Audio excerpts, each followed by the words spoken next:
Basicamente, existem 5 regimes tipificados no nosso código. São 4, mas tem uma variante.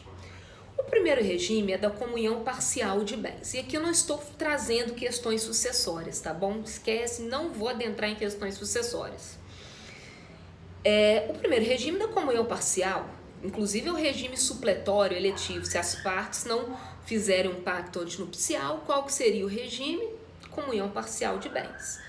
Ou seja, o que vai se comunicar? Somente os bens adquiridos onerosamente na constância do casamento. Então vejam bem, se o João casa com Maria, antes ele tinha um apartamento, antes ela tinha uma fazenda, e durante a constância do casamento eles compram o castelo, o que vai ser partilhado nesse divórcio? Somente o castelo, porque ele foi adquirido onerosamente na constância do casamento. Nesse regime precisa da outorga? Precisa. Segundo regime, a outorga, né, marital ali, uxória, precisa. Segundo regime, comunhão universal de bens.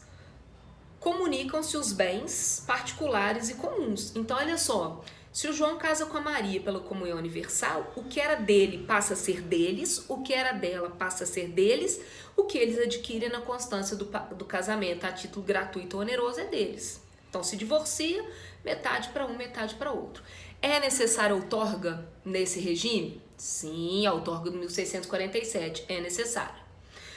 Terceiro regime, participação final nos aquestos. Basicamente, um regime que não tinha no Código Civil de 16, mas basicamente esse regime, durante a constância do casamento, ele funciona como se fosse uma separação convencional de bens. Que é do João, que é da Maria, mas caso eles se divorciem, vai funcionar como se fosse uma comunhão parcial de bens, mas entra ali as porcentagens com que cada um contribuiu. Então, se compraram um apartamento na constância do casamento, se Maria entrou com 70% e ele com 30%, se eles divorciarem, essa porcentagem vai ser observada. Nesse regime precisa da outorga?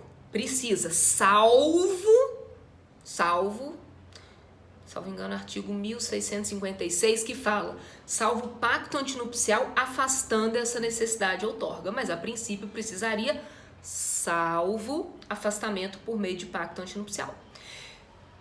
Aí entra 2 regimes. Um regime é da separação convencional. O João casa com a Maria, eles optam por esse regime, fazem um pacto antinupcial, que é do João, que é da Maria, o que cada um comprar na constância do casamento é deles.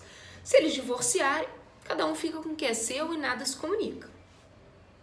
Nesse regime precisa da outorga? Não, porque olha lá o que fala no final do 1647, exceto, então, ressalvado o disposto no 1648, nenhum dos cônjuges pode, sem autorização do outro, exceto no regime da separação absoluta. Só que essa separação absoluta ela pode ser tanto a convencional quanto a legal ou obrigatória. Eu já te afirmei que na convencional não precisa da outorga.